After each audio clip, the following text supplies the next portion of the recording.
The auction block smelled of whiskey and desperation, and Ophelia Bennett stood upon it with her chin raised high despite the trembling in her knees.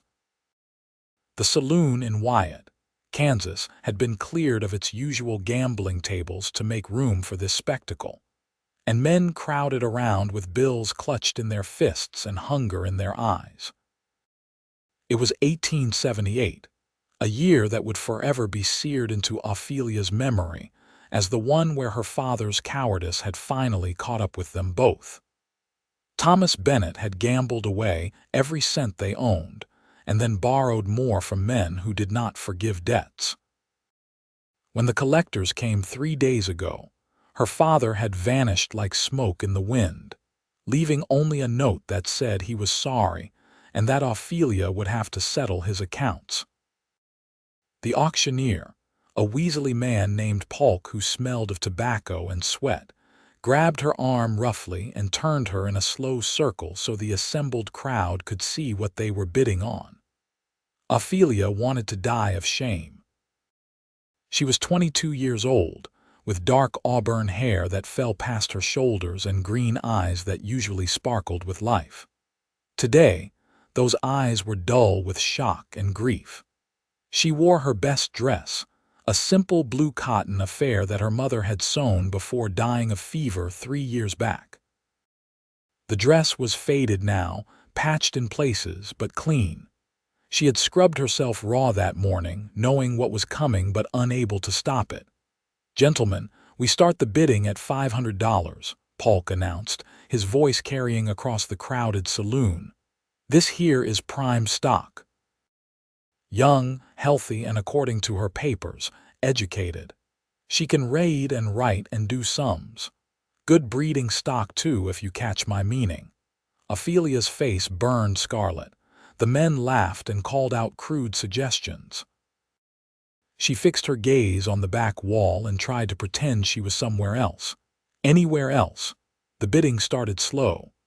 A rancher from outside of town offered $500. Another man raised it to $600. Ophelia's heart sank with each increase, knowing that whoever paid the most would own her contract for 10 years. 10 years of servitude, of being little better than a slave, all because her father could not control his demons. Then the saloon doors swung open with a bang that silenced the room. The man who entered was tall and broad-shouldered, with dark hair that touched his collar and eyes the color of storm clouds. He wore dusty riding clothes and a gun belt slung low on his hips, and he moved with the confident grace of someone who knew exactly what he was capable of. Ophelia noticed the way the other men shifted nervously when he walked past them. This was someone with a reputation. "What is the current bid?" His voice was deep and carried an edge that made the auctioneer straighten up nervously. "$750, Mr. Vance," Polk said quickly. "Care to make an offer?" Yates Vance looked at Ophelia for a long moment. His expression gave nothing away, but she saw something flash in his eyes that might have been anger or pity or both. He turned back to the auctioneer. "What is the total debt owed?" Polk consulted his papers. $1,050, including the interest. "I will pay $2,000, Yates said flatly. "Cash, right now." The room erupted in surprised murmurs. That was almost double the debt. The auctioneer's eyes went wide with greed. "Sold." He shouted before anyone else could make a counter-offer. "To Mr. Yates Vance for $2,000. Yates pulled a thick roll of bills from his coat and counted them out with steady hands. Ophelia watched in a daze as money changed hands, as papers were signed, as her life was transferred to this stranger's control. She felt numb. At least he looked clean and did not leer at her like the others had. Small mercies. When the transaction was complete, Polk handed Yates the contract that bound Ophelia to servitude. Yates took it, glanced at it once, and then, to everyone's shock, tore it cleanly in half. The room went silent. "What are you doing?" Polk sputtered. "That is a legal contract." "Was a legal contract," Yates corrected. He tore the halves into quarters, then into smaller pieces, letting them flutter to the floor like snow.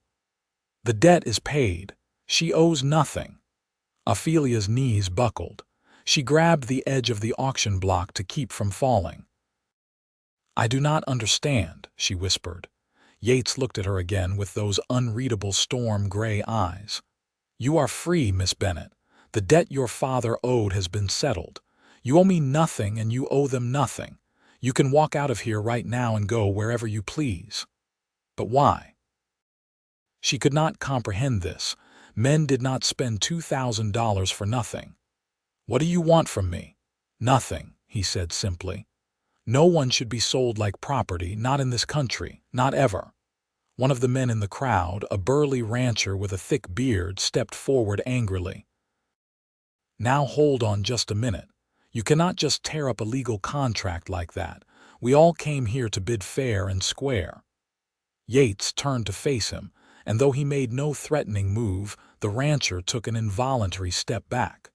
"The auction is over. Anyone who has a problem with that can take it up with me outside." No one moved to take him up on that offer. Ophelia had heard of Yates Vance now that her shocked mind was starting to work again. He was a cattleman who had built a successful ranch north of Wyatt through a combination of hard work, shrewd business sense, and a reputation for being absolutely ruthless with anyone who crossed him. He was not someone you challenged lightly. The crowd began to disperse, grumbling but unwilling to push the issue. Polk looked like he wanted to protest but thought better of it. Within minutes, the saloon had mostly cleared out, leaving just Ophelia and Yates standing in the sawdust and torn paper. "Can you walk?" Yates asked her quietly. Ophelia realized she was still gripping the auction block like it was the only solid thing in a tilting world. She forced her fingers to unclench and took a shaky step forward. Her legs held. "Yes," she managed. "I can walk." "Good. You look like you could use some food and some air that does not smell like whiskey and tobacco. There is a decent restaurant down the street. May I buy you dinner?" It was phrased as a question, not a command. Ophelia looked at this strange man who had just spent a fortune to free her from bondage and felt tears prick at her eyes. She blinked them back fiercely. She had cried enough over the past 3 days. "I would like that," she said. "Thank you." They walked out of the saloon together into the late afternoon sunshine. Ophelia breathed deeply, tasting freedom she had thought lost forever. The main street of Wyatt bustled with the usual activity. Wagons rolled past, kicking up dust. Cowboys tied their horses to hitching posts outside the mercantile. A dog barked somewhere in the distance. Everything looked exactly the same as it had an hour ago, but Ophelia's world had been turned completely upside down. The restaurant Yates led her to was a small but clean establishment run by a widow named Mrs. Fletcher. The woman took one look at Ophelia's pale face and immediately brought her a glass of water and a chair away from the window where they would have some privacy. "The chicken is good today, Mrs. Fletcher told them kindly, "and I just made fresh bread this morning." "That sounds perfect," Yates said. "2 plates, please, and coffee." When Mrs. Fletcher had gone back to the kitchen, Ophelia finally found her voice again. "I do not know how to thank you, Mr. Vance. What you did back there, I cannot even begin to repay you. I told you already, you owe me nothing." He leaned back in his chair and studied her with those penetrating gray eyes. "Tell me about your father." Ophelia's hands tightened around her water glass. "What do you want to know?" "Why he ran. How the debt got so large. How you ended up on that auction block instead of him." She took a sip of water to buy herself time. The whole story was humiliating, but she supposed he deserved to know after what he had done for her. "My father has always had a weakness for gambling. When my mother was alive, she kept him in check, but after she died 3 years ago, he got worse. Much worse." He would disappear for days at a time, and when he came back, he would have empty pockets and a head full of promises that he would do better. The food arrived, and Ophelia realized she had not eaten since yesterday morning. She had been too sick with dread to keep anything down. Now her stomach growled audibly. Yates pushed the plate toward her. "Eat," he said. "You look half-starved." She was too hungry to argue. The chicken was tender and seasoned with herbs, and the bread was still warm from the oven. She ate slowly, gathering her thoughts. "A month ago he borrowed money from a man named Crenshaw," she continued between bites. "Crenshaw runs most of the gambling in Wyatt and some less savory enterprises too. My father swore he had a sure thing, a horse that could not lose. Of course, the horse did lose, and suddenly we owed Crenshaw over $1,000 that we did not have." "Let me guess," Yates said. Crenshaw suggested an alternative payment method. Ophelia nodded bitterly. "He said if my father could not pay in cash, he would accept me instead. I could work off the debt in one of his establishments." She did not need to specify what kind of work Crenshaw had in mind. "My father refused at first, or so he claimed. But then Crenshaw's men came around asking questions, making threats. 3 days ago, I woke up to find my father gone and a note saying he was sorry. That same afternoon, Crenshaw's men showed up with papers saying I was being sold to settle the debt." Yates's jaw tightened. "And no one in this town tried to stop it." "Stop it," Ophelia laughed without humor. "The sheriff is in Crenshaw's pocket. Half the town council owes him money. The few people who might have helped were too afraid. I have no family here, no one to speak for me. I was on my own." She set down her fork, her appetite suddenly gone despite the hollow feeling in her stomach. "You asked why my father ran. The truth is, Thomas Bennett is a coward. He would rather sacrifice his only daughter than face the consequences of his own actions. I hope I never see him again." The words came out harder and more bitter than she intended, but they were true. She had spent 3 days crying and raging at her father's betrayal. Now she just felt empty. Yates was quiet for a long moment, his expression thoughtful. "I lost my own father when I was 15, he said finally. "He was a good man, worked himself to death trying to keep our ranch afloat. My mother followed him 2 years later. I know what it is like to be alone in this world." There was something in his voice, a depth of understanding that made Ophelia look at him more closely. She had been so caught up in her own crisis that she had not really seen him as a person, just as her unexpected savior. Now she noticed the lines around his eyes that spoke of hard work and harder times, the calluses on his hands, the way he held himself with a quiet confidence that came from surviving and thriving despite the odds. "How old are you, Mr. Vance?" she asked. 28, he replied. "And please call me Yates. I think we are past formalities at this point." "Ophelia," she offered in return. "Though most people call me Leah," he smiled slightly. "Ophelia suits you better. It is a strong name." They finished their meal in companionable silence. Mrs. Fletcher cleared the plates and brought them each a slice of apple pie that Ophelia had not ordered but ate gratefully anyway. The sugar helped clear the fog from her mind. "What will you do now?" Yates asked as they lingered over coffee. It was the question she had been avoiding thinking about. "I honestly do not know," she admitted. "I have nowhere to go. My father rented the house we were living in, and I am sure the landlord has already cleared out our things. I have no money, no prospects. I suppose I will try to find work somewhere, but in a town this size, everyone knows what happened today. No one is going to want to hire the girl who was sold at auction." "Come work for me." Ophelia blinked at him, startled. "What?" "I need a housekeeper," Yates said matter-of-factly. "My ranch is successful but growing, and I am too busy managing the cattle and the men to keep the house in any kind of order. I had a woman who came in twice a week, but she moved away last month to live with her daughter in Abilene. The job is yours if you want it. Room and board plus $30 a month. $30 a month was a generous wage for housekeeping, more than generous. Ophelia felt her pride rear up in protest. I do not need your charity. It is not charity, Yates said calmly. I genuinely need help and you need work. It is a fair exchange. You can read and write and do sums, which is more than most of my ranch hands can manage. You can help me with the accounts too if you are willing. That alone would be worth the wage. Ophelia studied him suspiciously.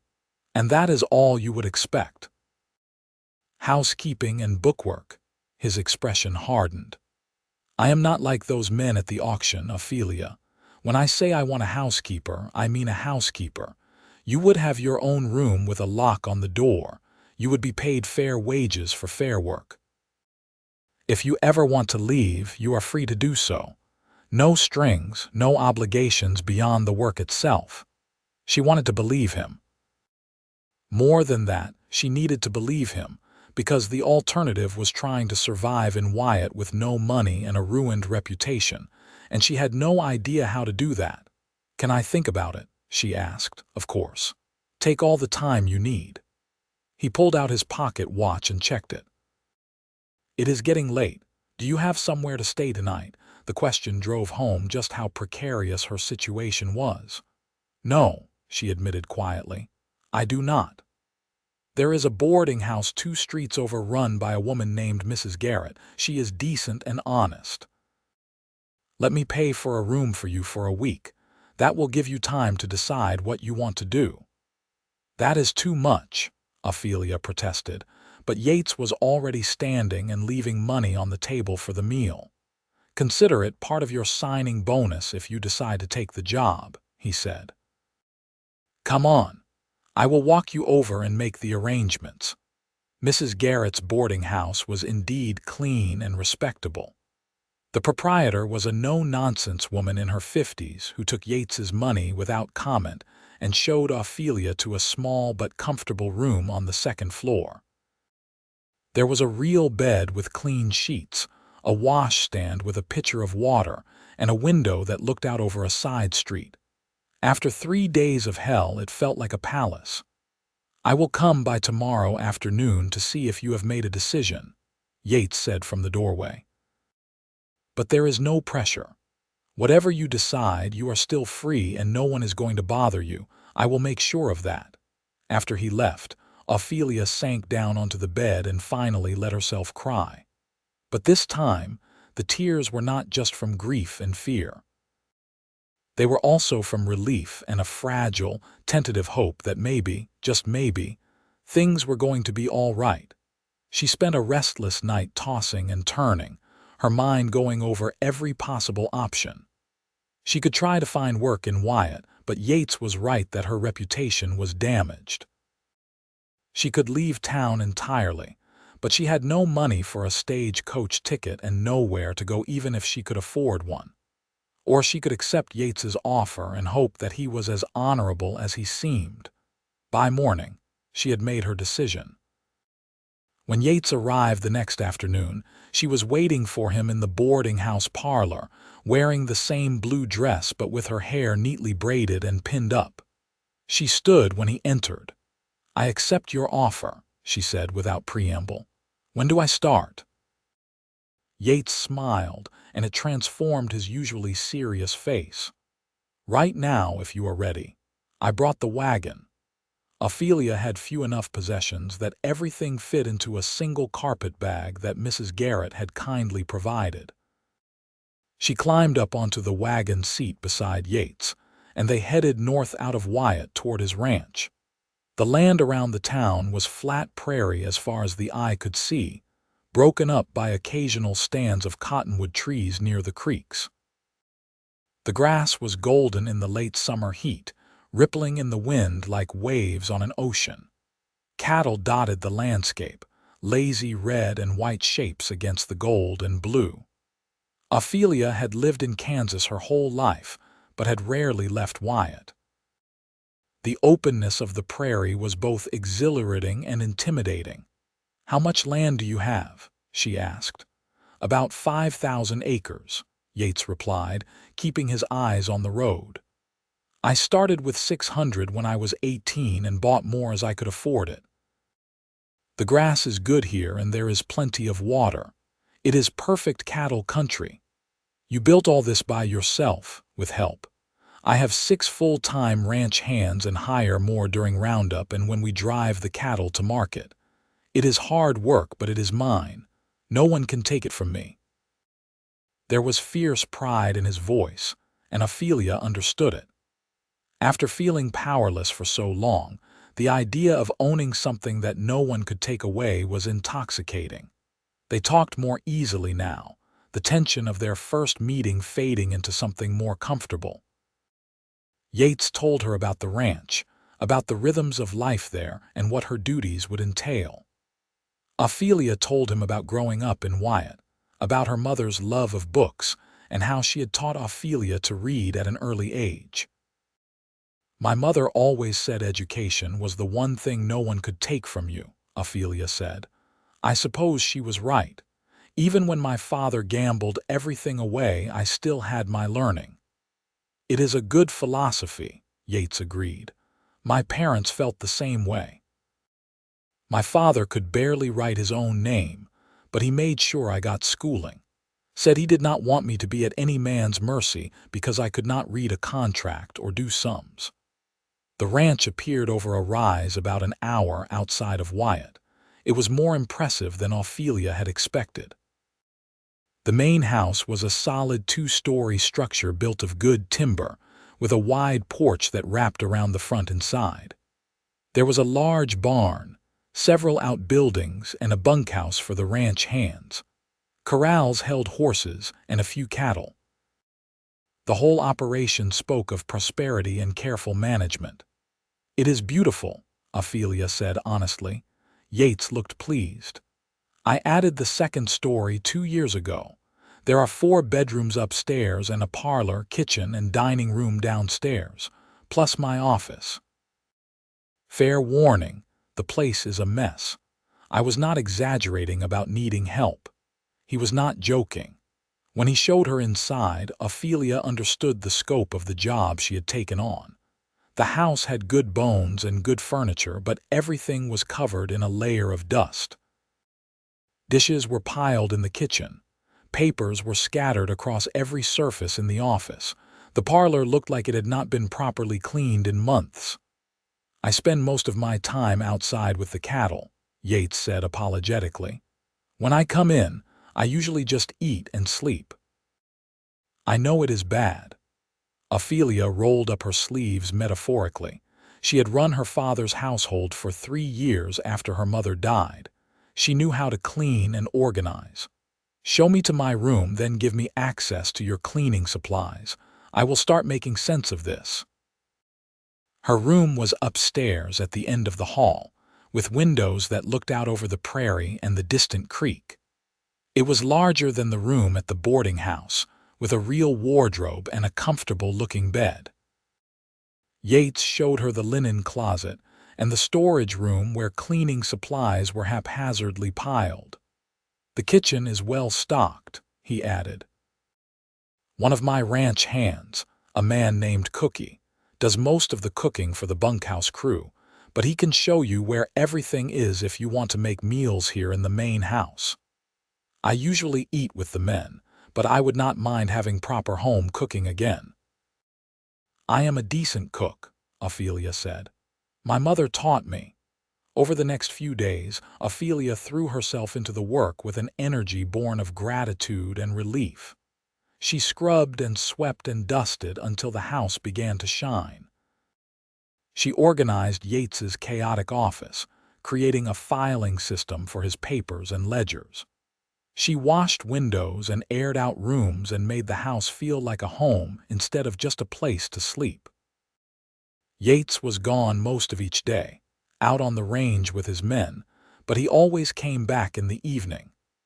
Ophelia took to having dinner ready for him, proper meals with vegetables from the garden she had discovered behind the house and meat from the smokehouse. They would eat together at the dining table, and gradually they began to really talk. She learned that Yates had been orphaned young and had survived through a combination of determination, hard work, and strategic risks. He had hired on as a ranch hand at 15, saved every penny, and bought his first cattle at 17. He had driven them to market himself and used the profits to buy land. Year by year, he had built his empire through careful planning and an almost frightening work ethic. "Did you never want to do anything else?" Ophelia asked one evening over pot roast and potatoes. Yates considered the question. "I like ranching," he said finally. "I like working with the land and the animals. I like building something that will last. Some men want adventure or excitement. I just want to know that I have a place in this world that is mine." Ophelia understood that better than he knew. "That is all any of us really want, I think, a place to belong. Do you feel like you belong here?" The question was asked casually, but Ophelia sensed real curiosity behind it. She looked around the now clean dining room, thought about the work she had accomplished and the quiet satisfaction it brought her. "I am starting to," she admitted. "It is strange. A week ago my life was falling apart. Now I am here and it feels right somehow. Does that make sense?" "Perfect sense," Yates said, and his gray eyes held warmth she had not seen before. As the weeks passed, Ophelia settled into the rhythm of ranch life. She managed the household, kept the books, and even began helping with some of the ranch business. She had a good head for numbers and could spot discrepancies in the accounts that Yates had missed. He came to rely on her judgment, asking her opinion on purchases and business decisions. The ranch hands treated her with cautious respect at first, then with genuine friendliness as they realized she was not there to judge them.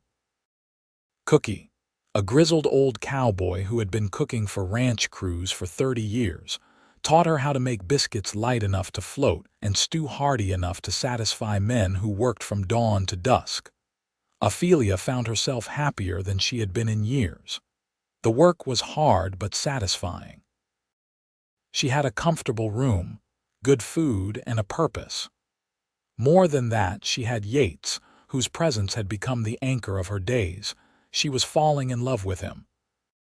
She tried to tell herself it was just gratitude, just the natural affection that came from working closely with someone, but she knew it was more than that. She loved the way his face lit up when he smiled. She loved his quiet strength and his fundamental decency. She loved the way he treated her as an equal, never talking down to her or dismissing her ideas. She loved how safe she felt with him, not just physically but emotionally. Around Yates, she could be herself without fear or shame. The problem was that she had no idea how he felt about her. He was unfailingly kind and respectful, but he kept a certain distance between them. He never touched her casually, never gave any hint that he saw her as anything more than a valued employee. Ophelia told herself that was for the best. He had saved her life and given her a fresh start. The last thing she should do was complicate that by developing feelings for him. But the heart did not always listen to reason.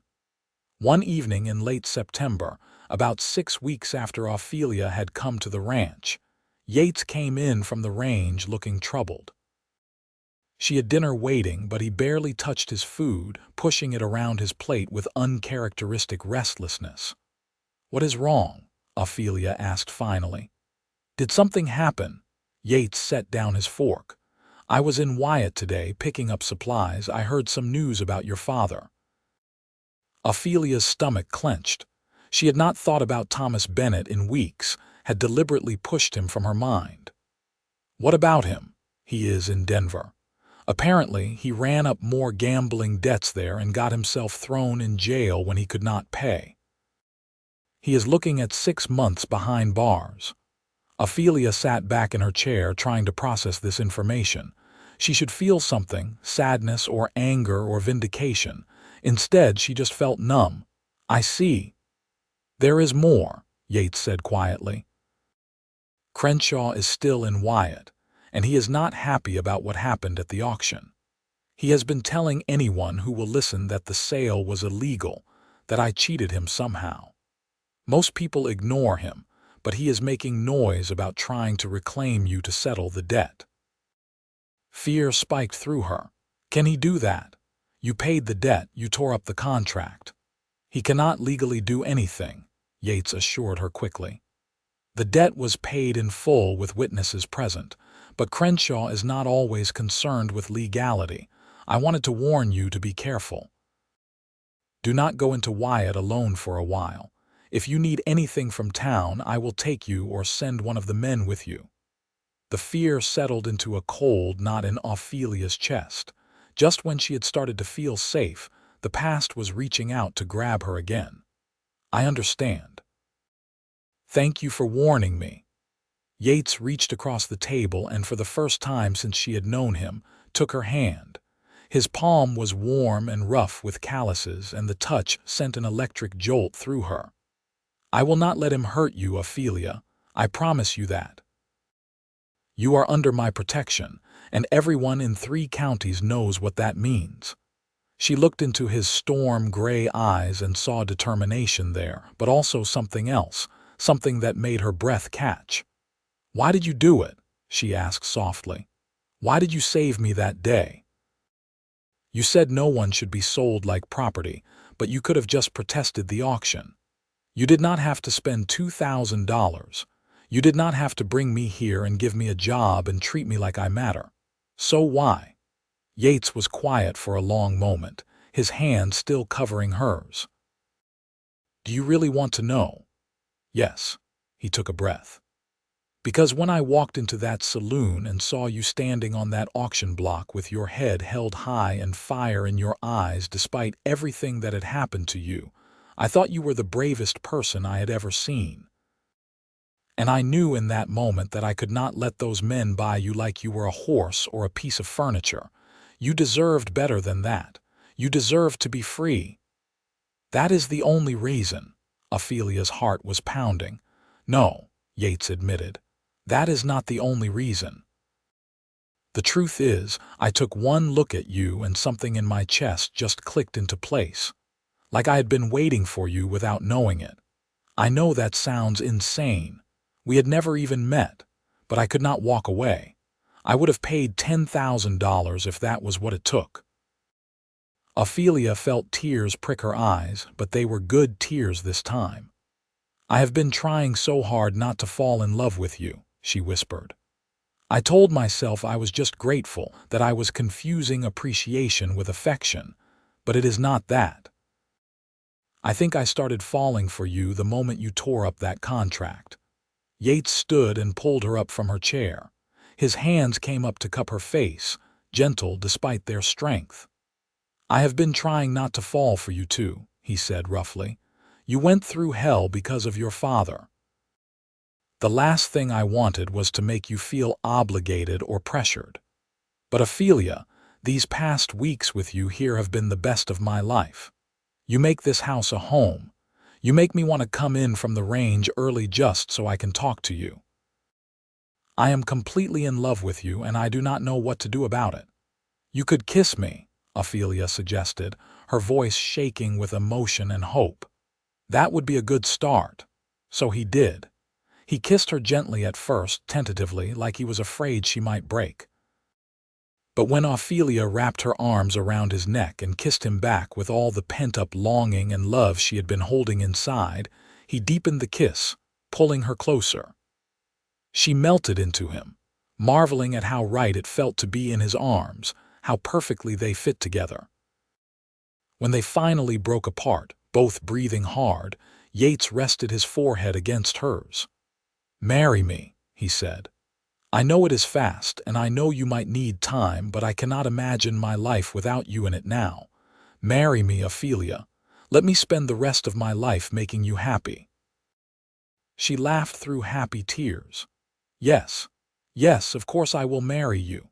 He kissed her again, then swept her up in his arms and spun her around the dining room until they were both laughing like children. When he set her down, his eyes were bright with joy. "We should do this properly," he said. "I will talk to the minister in Wyatt tomorrow. We can be married as soon as you want." "Soon," Ophelia said decisively. "I do not want to wait." They were married a week later in a simple ceremony at the church in Wyatt. Ophelia wore a new dress that Yates had insisted on buying for her, a beautiful deep green that brought out her eyes. Yates wore his best suit and looked so handsome that Ophelia could barely breathe when she saw him waiting for her at the altar. The church was full. To Ophelia's surprise, many of the townspeople came to the wedding, including Mrs. Fletcher from the restaurant and Mrs. Garrett from the boarding house. The ranch hands were there in their cleanest clothes, grinning widely. Even Cookie had put on a proper shirt for the occasion. The minister, Reverend Pritchard, had known Yates for years and seemed genuinely delighted to perform the ceremony. When he pronounced them man and wife and told Yates he could kiss his bride, the cowboy did so with an enthusiasm that made the congregation laugh and cheer. The reception was held at the ranch, with tables set up in the yard and more food than Ophelia had seen in one place in her life. Cookie had outdone himself, and there was music and dancing as the sun set over the prairie. Ophelia danced with her new husband under the stars and felt like the luckiest woman alive. Later that night, when the guests had finally gone home and they were alone in the house that was now truly theirs, Yates carried her up the stairs to his bedroom, which was now their bedroom. He set her down carefully and just looked at her for a long moment. "You are so beautiful," he said softly. "I still cannot believe you are really mine." "I am yours," Ophelia confirmed, reaching up to touch his face. "And you are mine. I love you, Yates Vance." "I love you too, Ophelia Vance." Their wedding night was tender and sweet, and everything Ophelia had dreamed of. Yates was patient and gentle, taking his time making sure she felt safe and cherished.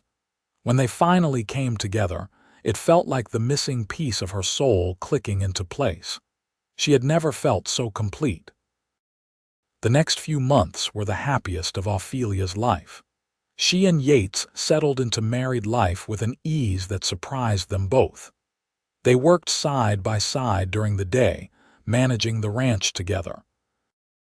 Ophelia took over more of the business side, freeing Yates to focus on the cattle and the land. At night, they would sit together in the parlor, reading or just talking, and every night they would go to bed together, wrapped in each other's arms. Winter came to the Kansas prairie, and with it came snow and cold winds.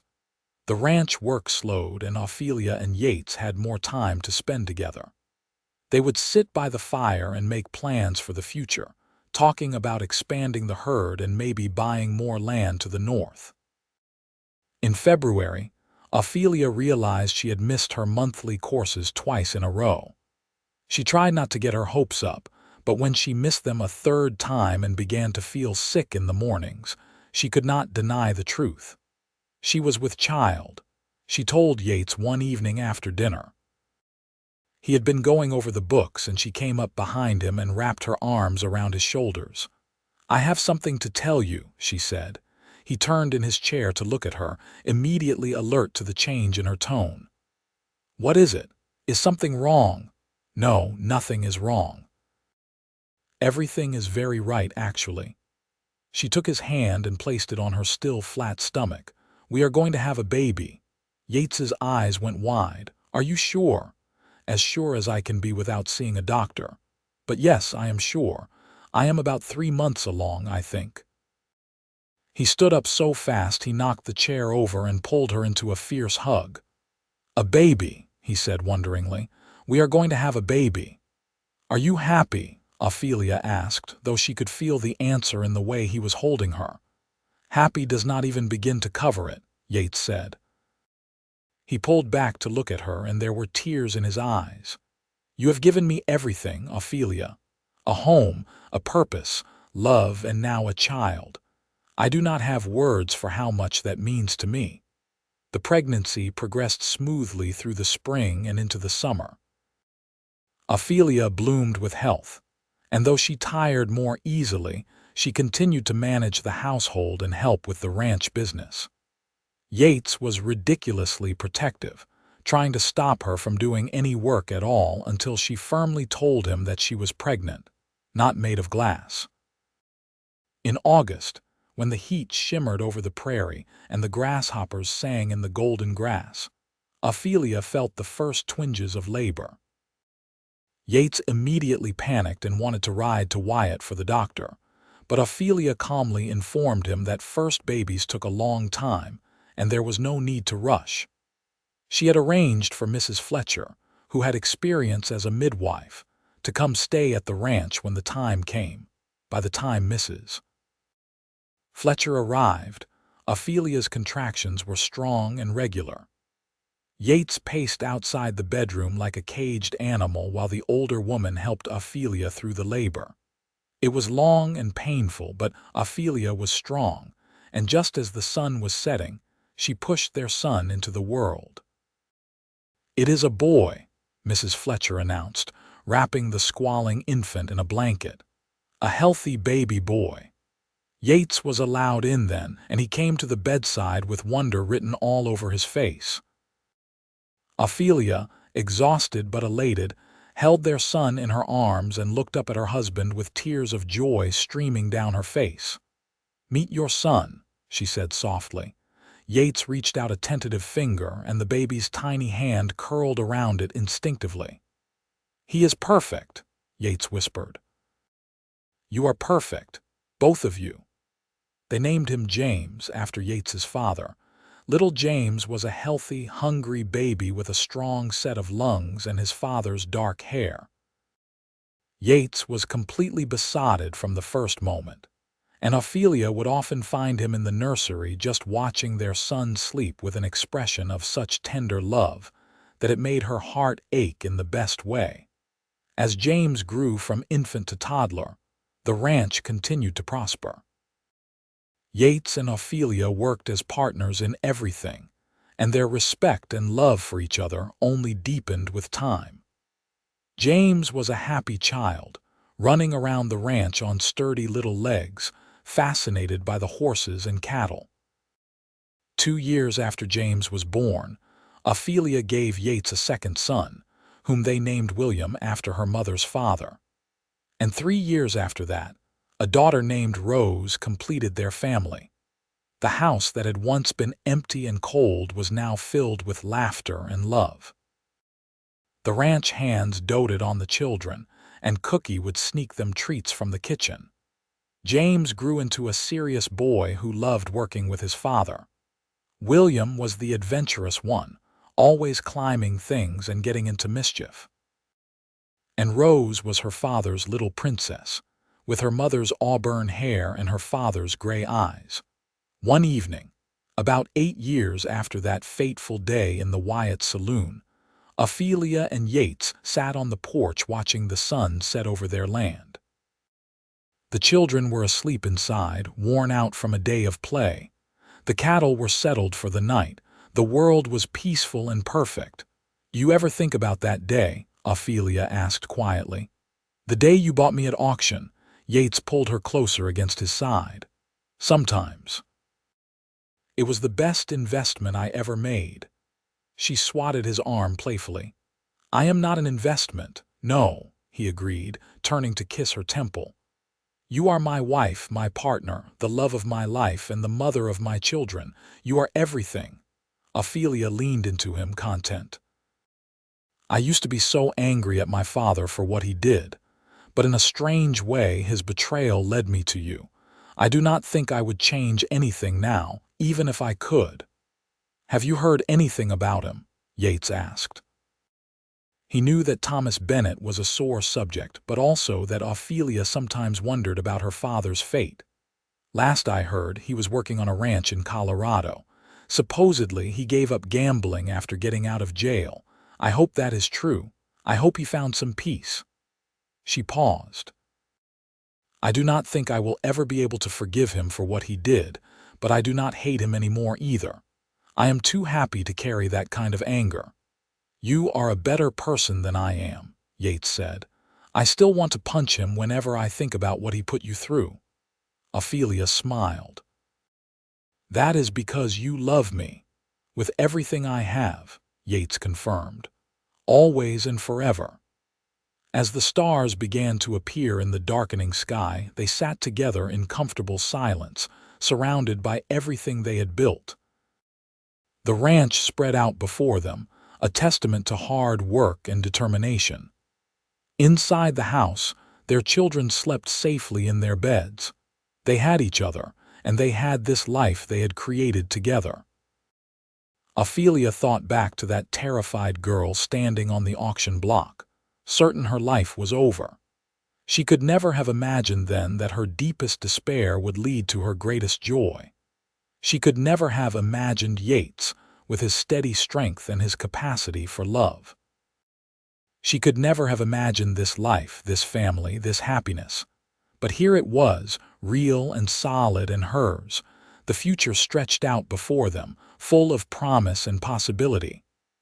Their children would grow up knowing they were loved. The ranch would continue to prosper. And through it all, Ophelia and Yates would stand together, partners in every sense of the word. It had started with a torn contract and an act of unexpected kindness. It had grown into a love story that would last a lifetime. And every day, Ophelia thanked whatever force had brought Yates Vance through those saloon doors at the exact moment she needed him most. She had been sold to pay her father's debts. Yates had paid double and torn up the contract. But more than that, he had freed her in every way that mattered. He had given her back her dignity, her hope, and her future. He had given her love, and she had given him the same in return. Years passed in the contentment that comes from a life well lived. James grew into a young man as serious and hardworking as his father, taking on more responsibility at the ranch. William followed his own path, eventually becoming a deputy in Wyatt, much to his mother's worry and his father's pride. Rose grew into a beautiful young woman with her mother's intelligence and her father's determination. She shocked everyone by announcing she wanted to go to college in the East, and Yates and Ophelia supported her dream wholeheartedly. On their 20th wedding anniversary, Yates took Ophelia back to Wyatt for a special dinner at Mrs. Fletcher's restaurant, which had expanded over the years into one of the finest eating establishments in that part of Kansas. The old woman, now well into her 70s, came out from the kitchen personally to congratulate them. "I remember when Yates first brought you here," Mrs. Fletcher said to Ophelia with a warm smile. "You looked like a scared little rabbit, ready to bolt at any second. Look at you now. Strong and happy and surrounded by love. It does my heart good to see it." After dinner, they walked through the town in the soft twilight. Wyatt had grown too, adding new buildings and businesses. The saloon where Ophelia had been auctioned was now a dry goods store. Crenshaw had left town years ago after one too many shady dealings had finally caught up with him. The town had cleaned up considerably, becoming the respectable community it had always aspired to be.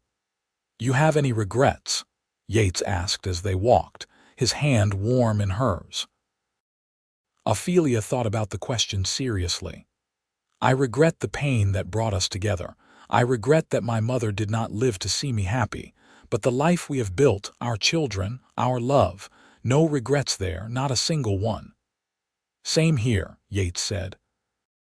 He stopped walking and turned to face her, pulling her close. "You know what the best part is? We still have so much ahead of us. Grandchildren, eventually, growing old together. More adventures. I plan to love you for at least another 50 years, Mrs. Vance." "Only 50. Ophelia teased, but her eyes were shining with tears.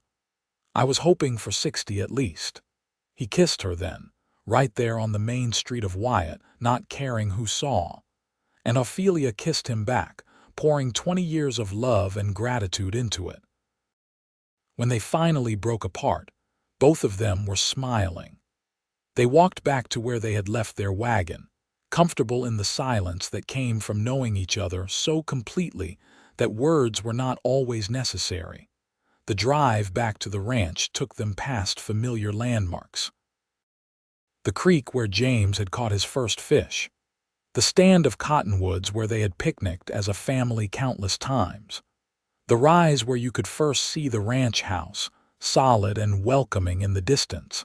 As they pulled into the yard, they could see lights glowing in the windows. James had stayed behind to watch over things, and he had clearly left lamps burning to welcome them home. The gesture touched Ophelia's heart. Their eldest son had grown into such a thoughtful, responsible man. Later, as they got ready for bed, Yates came up behind Ophelia as she was brushing her hair and wrapped his arms around her waist. She leaned back against him, watching their reflection in the mirror. They were older now, with silver threading through their hair and lines on their faces, but they were still them, still in love, still partners. "Thank you," Yates said softly. "For what?" "For saying yes all those years ago. For taking a chance on me. For building this life with me. For everything." Ophelia turned in his arms and cupped his face in her hands. "I should be thanking you. You saved me, Yates. In every way a person can be saved. You gave me back my life." "No," he said, kissing her forehead. "We saved each other." And that, Ophelia thought as they climbed into bed together, was the truest thing of all. They had saved each other. Two people who had been alone in the world, who had known loss and hardship, had found each other against all odds and built something beautiful together. More years flowed by like water. They did become grandparents multiple times over. James married a sweet woman named Sarah, and they had 4 children who kept the ranch house filled with noise and laughter. William married too, though he and his wife chose to remain in Wyatt, where he continued his work as a lawman. Rose came home from college with a degree and a fiancé, a young professor who was clearly terrified of Yates, but won him over with his obvious devotion to Rose. Ophelia and Yates slowed down as the years took their toll, but they remained active in ranch life and in the lives of their children and grandchildren. They would sit on the porch in the evenings, surrounded by family, and watch the sun set over the land they loved. When Ophelia was 68, she fell ill with pneumonia during a particularly harsh winter. For a week, she hovered between life and death while Yates sat by her bedside, refusing to leave. He held her hand and talked to her, reminding her of their life together, begging her not to leave him. And Ophelia fought. She fought because she was not ready to leave him yet, because there were still grandchildren to watch grow up, because there were still sunsets to see and moments to cherish. She fought because Yates needed her, and she would never willingly leave him behind. She recovered slowly but completely, and when she was finally strong enough to sit up in bed and eat solid food, Yates cried tears of relief and held her like he would never let her go. "You scared me," he said roughly. "I thought I was going to lose you." "Not yet," Ophelia promised. "I am not done with you yet, Cowboy." True to her word, she had many years left in her. They celebrated their 50th wedding anniversary surrounded by children, grandchildren, and even a few great-grandchildren. The ranch had been handed over to James by then, though Yates still consulted on major decisions. They had earned their rest, and they took it, spending their days in simple pleasures. Ophelia liked to sit in the garden she had cultivated over the decades and read. Yates liked to whittle on the porch and watch the comings and goings of ranch life. But what they loved most was being together as they had been for 50 years. When Yates was 78, he passed away peacefully in his sleep, Ophelia beside him. He simply did not wake up one morning, and when she realized he was gone, she held his hand and cried for the love of her life. the man who had saved her and loved her and stood by her side for more than half a century. The funeral was attended by what seemed like half of Kansas. Yates had been respected and loved by many, and they all came to pay their respects. But no one mourned him more deeply than Ophelia, who felt like half of herself had been torn away. She lived for 2 more years after Yates passed, surrounded by the love of her family.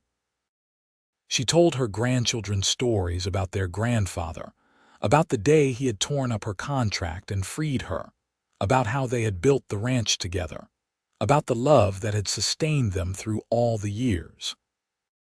On a soft spring morning, with flowers blooming in her garden and birds singing in the cottonwood trees, Ophelia passed away quietly, a smile on her face. Her family liked to think that she had gone to find Yates, that they were together again somewhere beyond this world. They buried her beside him on a hill overlooking the ranch, under a sky so blue it hurt to look at. The tombstone, placed there by loving children, reads simply, "Ophelia Vance, beloved wife, mother, and grandmother, she lived free and loved well."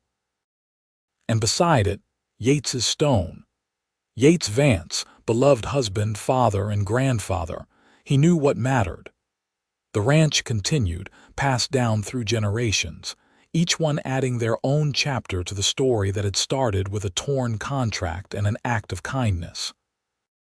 And sometimes, on quiet evenings, the people who lived there swore they could see 2 figures on the porch, sitting together and watching the sunset, still in love after all these years, even beyond death, because some loves are strong enough to transcend everything. Some loves are meant to last forever. And the love between Yates and Ophelia Vance was exactly that kind of love. It had started in the darkest moment of Ophelia's life, when she had stood on an auction block and faced an uncertain future. But one man had seen her worth, had recognized something precious that others had missed. He had paid double not to own her but to free her. He had torn up the contract that would have enslaved her and given her back her life, and in return, she had given him her heart. Together, they had built more than just a successful ranch. They had built a family, a legacy, and a love story that would be told and retold by their descendants for generations to come.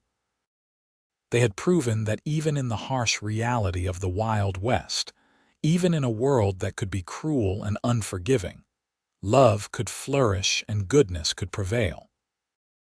Their story was one of redemption and hope, of finding light in the darkest places, of 2 souls who had been lost and alone discovering that they were meant to be together. It was a story that reminded everyone who heard it that sometimes, just sometimes, when everything seems lost, a cowboy might walk through the door and change your life forever. And sometimes, that cowboy might just become your whole world. The end.